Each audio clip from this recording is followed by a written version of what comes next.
할렐루야. 더운 날씨 속에서도 우리 성도님들이 영적으로 지치지 않고 하나님의 말씀을 통해 새 힘을 얻는 이 하루 되길 간절히 바랍니다. 사도행전 22장 우리 12절부터 29절까지 말씀 우리 함께 읽었습니다. 여러분, 어저께 우리는 바울이 자신이 유대인이었고 또 바리새인 중에 바리새인이었다고 자기는 또 증언한 자기 증거를 우리가 또 들었죠. 그리고 또 이어서 자신이 다메섹에서 부활하신 그리스도를 만났고 거기서 눈이 멀어 맹인된 지 3일이 되었다라고 이렇게 증언하는 말씀까지를 들었습니다. 그 후에 여러분 이어지는 본문이 바로 오늘 우리가 읽은 12절 이후입니다. 12절 보면 율법에 따라 사람들에게 칭찬 듣는 아나니아라고 하는 그리스도의 제자가 있었습니다. 이 사람이 기도하던 중에 성령은 그에게 바울에게 가서 안수하라 하셨죠. 그래서 아나니아는 성령의 말씀에 따라 바울에게 와서 그에게 다음같이 말했습니다. 14절 말씀을 보니 그가 또 이르되 우리 조상들의 하나님이 너를 택하여 너로 하여금 자기 뜻을 알게 하시며 그 의인을 보게 하시고 그 입에서 나오는 음성을 듣게 하셨으니 아멘. 아나니아도 바울에 대해서 오해가 있었고 바울에 대해서도 익히 들어 알았습니다. 그는 교회를 잔멸하는 망치는 사람이었습니다. 그래서 바울은 당시 여러분 기독교인들에게 굉장히 안 좋은 빌런이었습니다. 하지만 그런 속에서도 하나님께서는 바울을 회심시키시고 또 하나님의 기도하는 사람 아나니아를 통하여서 그를 향하여 안수하고 기도할 때 내가 그의 눈을 열어줄 것이다 했습니다. 성령의 사람들은 이와 같이 자기의 확신이나 자기의 경험과 자기의 어떤 생각을 가지고 사역하지 않고 하나님의 말씀에 따라 복종케 하신다는 것입니다. 우리는 익숙하지 않으면 잘 하려 하지 않습니다.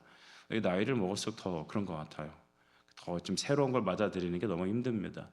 그래서 이 세상에 여러분 있던 사람들, 예수님과 상관없이 세상에서 그냥 넌 크리스천 살던 사람들이 갑자기 예배 안으로 돌아오는 것, 그건 너무나 여러분 불가능한 일이죠. 어쩌면 그래서 우리는 그 교회 문턱을 낮추기 위해서 교회를 좀 세상적으로 좀 이질감이 없는 그런 정도로 이렇게 영적으로 격화시켜서 교회 안에 들어왔더니 세상과 그리 뭐 다른 게 없습니다. 분위기가 카페가 원래 우리 교회는 예쁘죠. 카페 같고 무슨 뭐죠? 커피숍이 카페죠. 카페 같기도 하고 도서 같기도 하고 뭐 그냥 부르는 노래 보니까 뭐 세상 노래 같고 그러니까 편안하게 앉아 있다가 말씀 듣고 은혜 받고 예수 믿고 하면 되지. 이것은 여러분 인간적인 방법론이죠. 예배는 예배입니다. 하지만 중요한 것은 인간적인 방법으로 교회를 다운시켜서 세상 사람들이 교회 안에 들어온다는 게 아닙니다. 바로 하나님의 말씀을 듣고 그들이 예수의 제자로 변하게 되는 것이죠. 처음에는 낯설 겁니다. 처음엔 여러분 어떻게 내가 이걸 하지 그럴 것입니다. 하지만 하나님께서 부르시는 사람, 아나니아와 같은 사람들, 또 하나님께서 부르시는 사람들은 그 말씀을 듣고 변하게 되어 있습니다. 그래서 오늘 우리는 오직 예수님의 말씀만 쫓으십시다. 우리는 성령님께 복종합시다.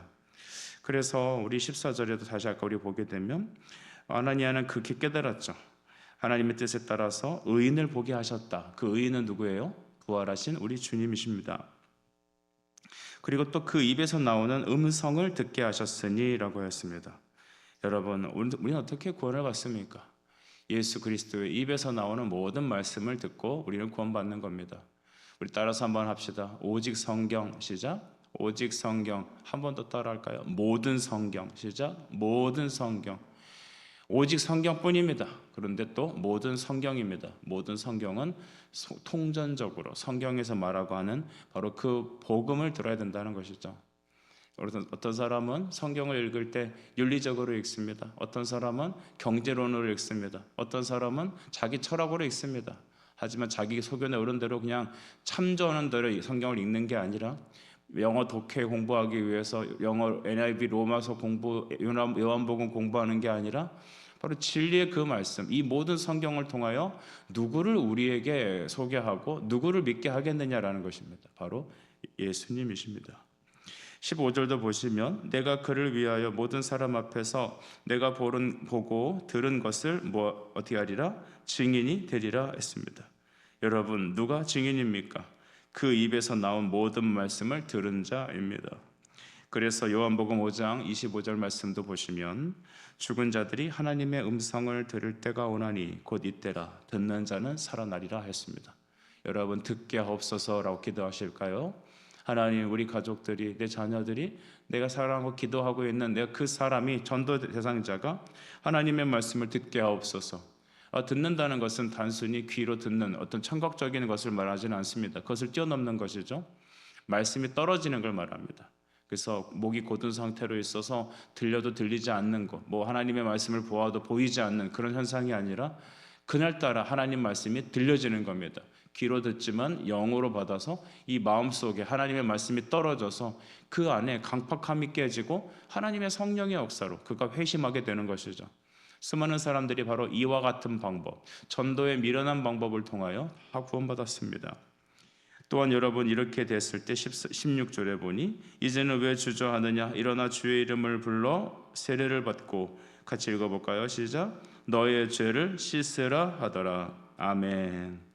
여러분, 이 16절은 전형적인 바로 복음 선포 후에 일어나는 교회의 여러분 행위였습니다. 사도행전 2장 38절도 보면 이렇게 말하죠. 너희가 회개하여 각각 예수 그리스도의 이름으로 세례를 받고 죄사함을 받으라 라고 했습니다. 구원론의 가장 중요한 요체는 회개와 죄사함입니다.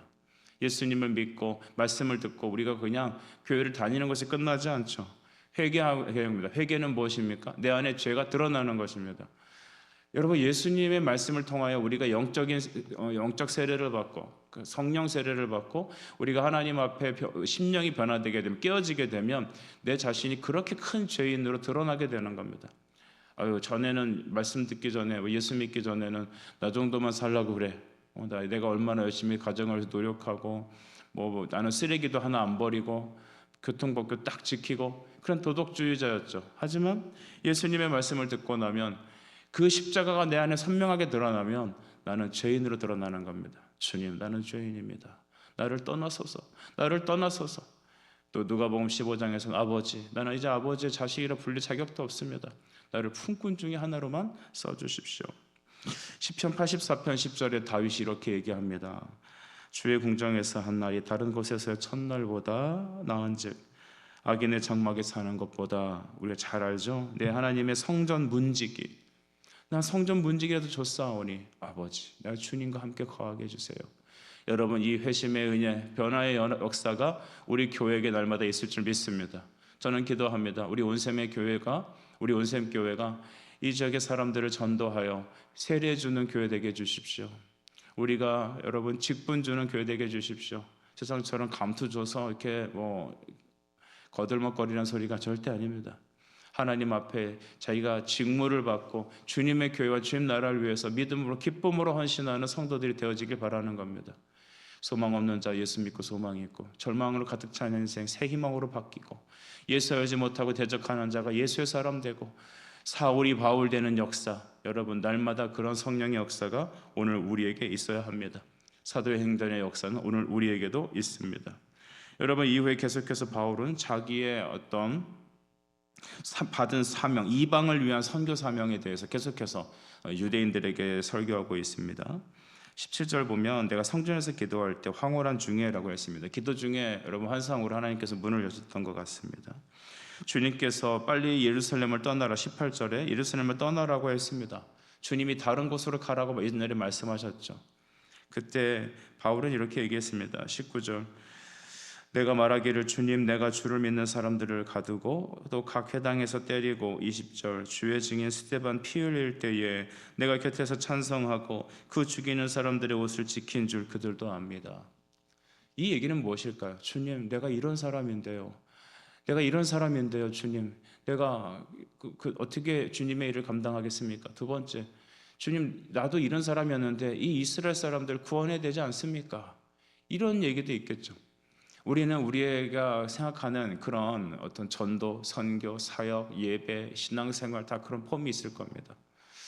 우리는 편한 게 좋습니다. 제가 주일 오후에 우리 성도들과 함께 후라이 꿈이라는 얘기를 좀 했는데요. 나는 계란이 되고 싶지 않아요. 그냥 나는 평안하게 후라이가 돼서 밥그릇 위에 얹어 있고 싶다. 여러분, 그게 우리의 솔직한 인간된 마음입니다. 다 편안하게 살고 싶죠. 제가 저희 교회 다니는 집사님께서 거기서 일하시는 분들도 보니까 집이 다 뭐 기흥, 동탄, 뭐 거기가 마지노선이라고 그러시더라고요. 안 내려오신답니다. 왜냐하면 경기도를 떠나면 안 된다. 최후 보루선은 마지노선은 경기도 라인. 그래서 그렇게 요즘 평택이 발전하는 것 같습니다. 여러분, 우리는 이렇게 우리 안에 어떤 마지노선이 있습니다. 나의 마지노선, 내가 생각하는 것들, 여기까지야 나는. 여러분, 그런데 바울은 달랐습니다. 주님, 저는 이런 사람이었는데요, 제가 어떻게 일을 합니까? 두 번째, 저 이스라엘 사람들, 저도 과거에 이렇게 스데반 주교는 찬성하고 또 교회를 망하게 하고 이렇게 악한 짓을 했던 거 이 사람들 다 아는데 이들도 좀 주님 구원해야 되지 않습니까? 여러분, 그런데 주님은 뭐라 하십니까? 우리 21절을 우리 같이 한 목소리로 읽어봅시다. 시작. 너더러 또 이르시되 떠나가라, 내가 너를 멀리 이방인에게로 보내리라 하셨느니라. 아멘. 주님 말씀하십니다. 떠나가라. Go, 떠나가라. 아브라함에게도 말씀하셨습니다. 너는 본토 친척 아비 집을 떠나. 너의 익숙함을 떠나. 너희가 그동안 선 긋고 살았던 그 마지노선, 너의 마지노선을 떠나. 너는 알지 못하는 그곳, 내가 너를 보낼 곳. 우리는 확신하지 않고, 우리는 보이지 않고, 우리는 전혀 경험하지 못했던 라인이지만 주님께서 가라 하시는 그 말씀만 붙잡고 걸어가라. 그리고 이게 사명자입니다. 사명자는 목사만 아닙니다. 사모만 아닙니다. 우리 모두가 다 예수의 사명자입니다. 우리가 아까 14, 15절 말씀을 들었죠. 누가 증인이라고 했습니까? 증인은 무엇에 대해 들은 사람이 증인이 아닙니다. 증인은 경험한 사람입니다. 부활의 주님을 경험한 겁니다. 그럼 우리도 다 바울처럼 환상 중에 부활하신 주님을 다 만나야 증인일까요? 아닙니다. 우린 그럼 누가 제자입니까?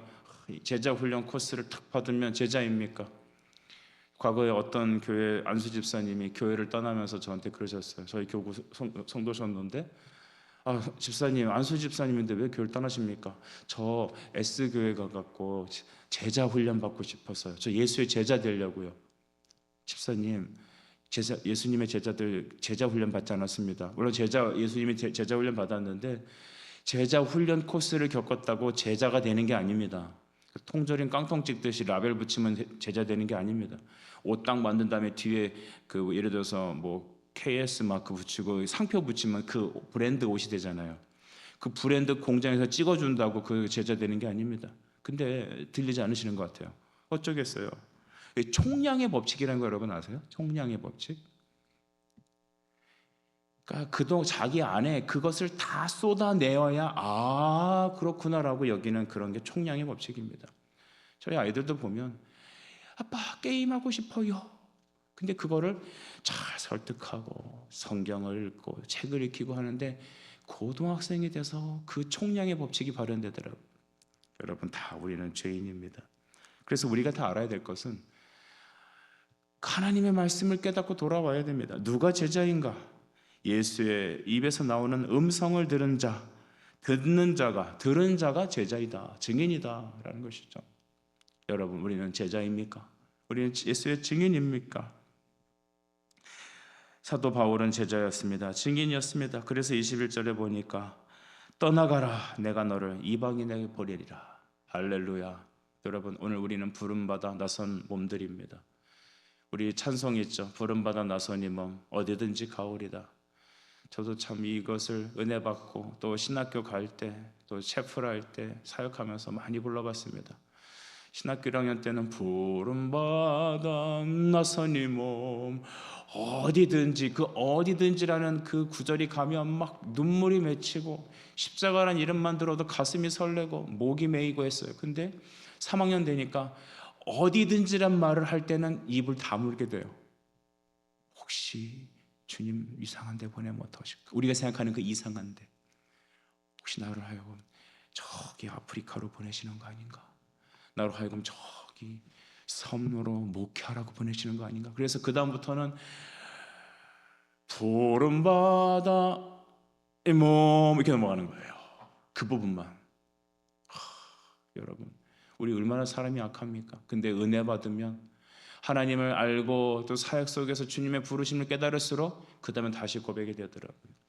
어디든지 가오리다. 왜냐? 우리 주님의 손을 피할 곳이 없기 때문이죠. 주의 말씀에 복종하고 순종하는 게 또 나의 기쁨이 되기 때문입니다. 여러분, 주님은 떠나가라 하셨습니다.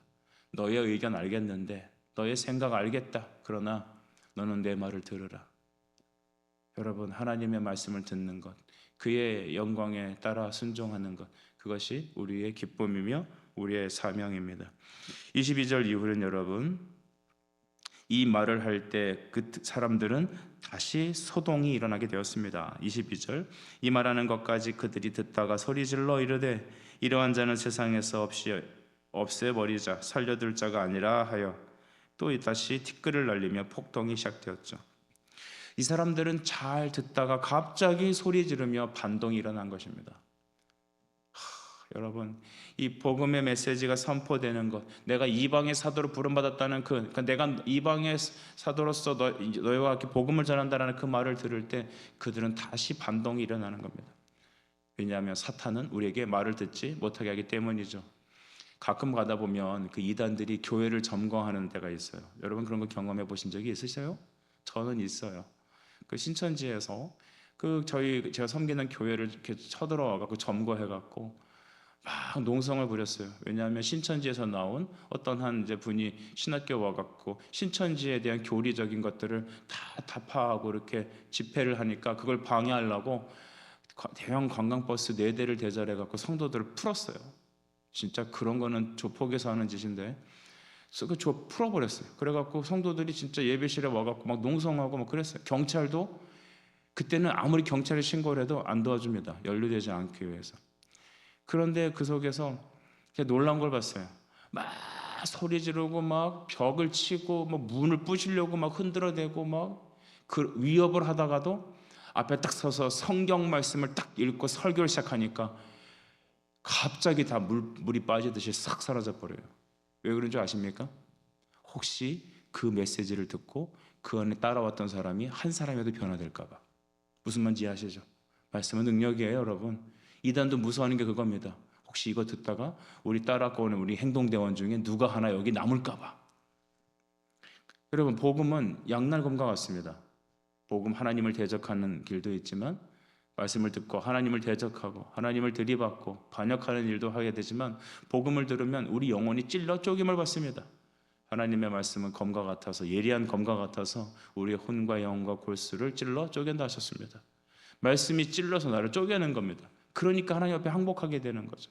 저는 이번 여름에 우리 자녀들의 마음에 하나님 말씀의 강력에 그들의 마음의 강팍함을 찔러 쪼개시고 그들을 회개하게 하시고 죄사함의 길로 영적 바울이 되길 간절히 바랍니다. 그러나 여러분, 유대인들은 하나님께서 복음 허락하는 것을 허용하지 않으셨습니다.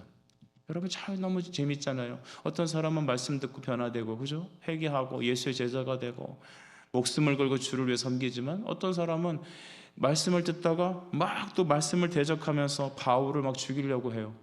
왜 이런 일이 일어날까요? 이것은 저항할 수 없는 하나님의 은혜 때문입니다. 이것은 하나님께서 택하신 자를 구원하시는 하나님의 구원의 경륜 때문입니다. 하나님의 무조건적인 선택이 주어졌습니다. 그 은혜를 받은 우리는 저항할 수 없는 은혜에 나가게 되는 것이죠. 나는 복음 안 받을래. 난 그런 거 안 할래. 내 의지적인 결단과 나의 생각과 어떤 그 사람의 본 바탕으로 인하여 복음을 자기가 취사 선택하는 게 아닙니다. 사형리의 맹점이 그런 겁니다. 나 이제부터 예수 믿겠습니다. 들어보니까 괜찮네. 내가 여러분 주를 선택하는 거 절대 아닙니다. 옆에서 보면 내가 주님 앞에 선택하는 것 같죠. 왠지 오늘 목사님 말씀이 굉장히 파워풀하고 잘 들리고 해서 우리 아이가 변화됐다. 아니에요. 저는 늘 시원찮고 저는 늘 문제 있는 사람이에요. 하지만 누가 여러분 행하신 일일까요? 우리 주님께서, 성령께서 어떻게 말씀을 통하여 그 마음의 문을 열어주신 것입니다. 주님 열어주옵소서. 내 마음의 문을 열어주옵소서. 우리 성도들의 눈을 열어주옵소서. 이 말씀을 듣는 자는, 그리고 마음에 듣고 마음이 열리는 자는 예수의 증인되게 하옵소서. 하나님은 이와 같은 방법으로 영혼을 구원하기를 기뻐하십니다. 다만 허락하지 않는 사람들이 있다는 것이죠. 그래서 그들은 계속해서 여러분 바울을 대적하니까 나중에 할 수 없이 천부장이 바울을 데리고 이제 주둔지 안으로, 영내 안으로 끌고 들어갔죠. 이렇게 말합니다. 야, 채찍질해라. 묶어놓고 일단 신문하고 채찍질하고 다 풀 때까지 신문해라. 이제 떠나려고 하니까 바울이 이렇게 얘기했죠. 옆에 사람한테, 나 로마 시민이야. 로마 시민인데 이렇게 묶고 때리면 되겠어요? 여러분 이거 불법이거든요. 여러분 이 당시만 해도 로마는 주변에 있는 야만인들과 달리 자칭 문명인들이었죠. 오늘날에 있는 이 삼권 분립이 있는, 그래서 삼심제도가 있는 그런 나라였습니다. 특히 로마인들에게 대해서는 법의 정확한 판단을 받게 되었고, 그래서 바울은 자기가 태어나면서부터 로마인이었기 때문에 가이사에게 자기 재판을 이렇게 청구할 수 있었죠. 하나님은 시대를 다 이렇게 열어주시는 것입니다. 이렇게 해서 여러분 하니까 이제 그 천부장과 같이 토크가 되죠. 나는 돈 주고 샀는데 너는 언제부터 로마 시민이었어? 나는 날 때부터야. 역시 급이 다르구나. 여러분 바울이 이런 것들을 얘기할 때 우리는 깨닫게 돼요. 바울이 로마 시민이에요. 이렇게 고난받을 필요가 없습니다. 바울은 줄도 긴 사람이에요. 가방끈도 길고, 여러분 뭐 유대인 중에 유대인이었고, 또 여러분 로마 시민 되려고 당시 사람들이 돈 들여서 이렇게 됐다고 하잖아요, 천부장이. 근데도 바울은 태어나면서부터 당시 여러분 금수저급이죠. 이런 사람이 뭐 아쉬워서 여러분 이와 같이 억울하게 유대인들한테 매를 맞고 저 말도 안 되는 그냥 사람들한테 이렇게 능력을 받습니까? 오늘 왜 재판 앞에 이렇게 서야 되고 합니까? 바울은 그럴 필요가 없는 사람입니다. 이유가 무엇일까요? 오직 복음의 매여입니다. 오직 그리스도의 구속의 사랑, 그 하나님의 사랑에 매여. 오늘 여러분은 무엇에 매여 계세요?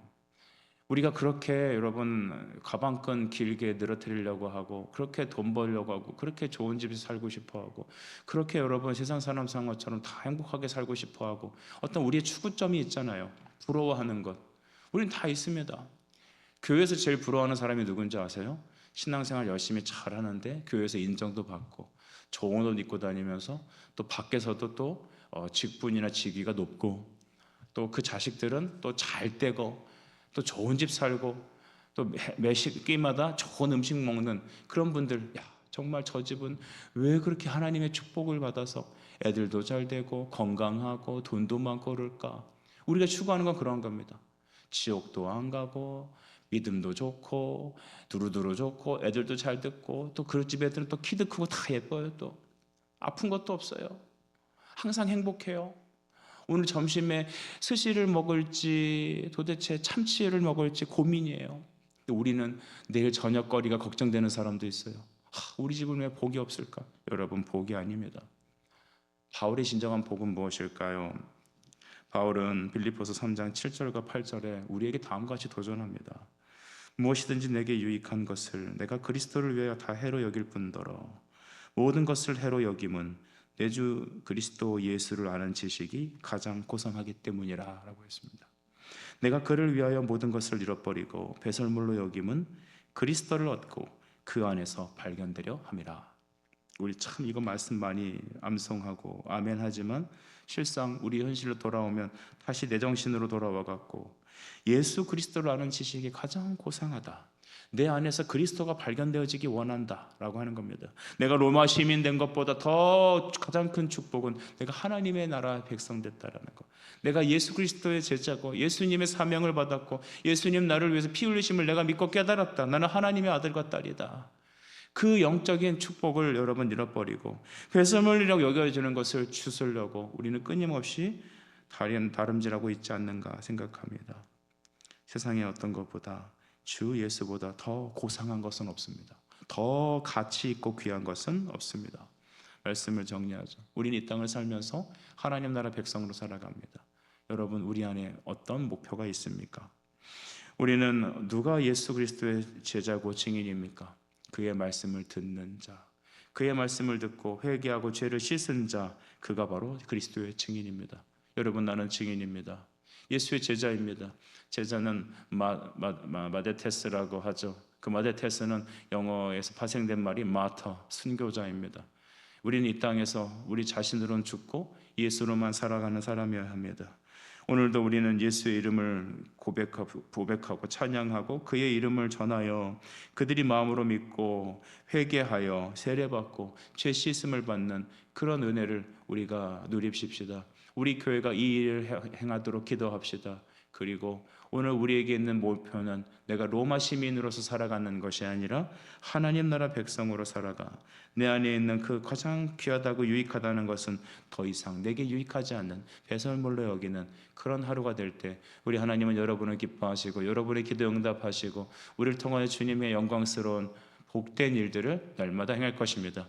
이 아침에도 여러분 주님과 함께 하시길 간절히 바랍니다. 기도하겠습니다. 주님 은혜를 감사합니다. 주께서 우리를 사랑하셔서 아들 삼아주시고 우리를 하나님만큼 많은 사람들 중에 주의 음성 듣고 우리를 그리스도의 증인으로 예수의 제자로 불러주시니 감사합니다. 우리가 회개하여 예수 그리스도 이름을 믿고 세례받고 죄사함을 받는 은혜 주시니 감사하오니 우리도 이와 같이 우리를 만나는 모든 주님의 사람들에게 복음 전하여 주께서 그들의 마음을 여시기로 작정된 자들에게 찾아가 그들에게 아버지 복음을 전할 때 우리의 능력이 아닌 주의 능력으로 주여 그들을 다시 살려 주시옵소서. 또한 우리는 하나님 이 땅을 살면서 전에는 내게 유익했던 것들이 이제는 다 내게 해로 여긴다 말했던 바울의 고백처럼 그리스도 예수를 아는 지식이 가장 내게 귀하게 여겨지게 해주셔서 이 아침에도 주님 손잡고 믿음으로 찬송 부르며 하루를 살아가는 우리의 성도들 되게 하여 주시옵소서. 예수님의 이름으로 기도드립니다. 아멘.